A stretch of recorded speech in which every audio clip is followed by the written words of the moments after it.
Avuna sicefe mfana kaNdlovu. Hawu, Awuhloniphi wena?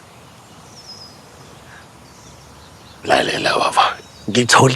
Sithola indlela yokuthi siqede yonke ngalento leyo amapayipi amanzi. Anginamanzi ayoxaxaza la ezulwini.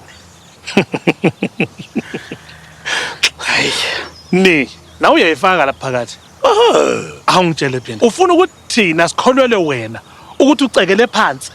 Lento yamanzi kaSanele noThuli wena. Mina lo. Ngalezandla lezi ngisebenza nogadla. Uthe wonke umuntu esathe imbombo sayibhekisa empompini ethi ayaphuma amanzi ayaphuma kanti kuphi khona. Sesingene ngemuva nogadla sawamoka amapayipi. Sawagadla amapayipi. Linda. Uthi wenzeni? Nobani? Khuluma. Hayi wena baba ngoba kade ngingakuhloniphi.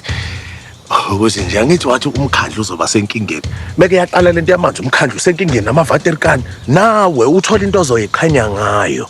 Ngikhuluma nje ugadlusele lapha ya esayithini. Umoka amapayipi. Umoka wengane kaFaye. Khiphi igono khona manje mfana. Ungilalisise kahle. Ngakutshela kudala ngathi ngifundle into ukuthi uhambe woza umsebenzi omkhulu kanje ngaphandle kokungazisa. Angase ngitshele lonto. Kukaningi. Ukuthi yobeka impangazisi. Akube ukuthi okugcina sikhuluma ngalento. Ngamhla ngaphinde ngezwe ukuthi wenze lo dodi. Kuyobe kusuku lakho lokugcina.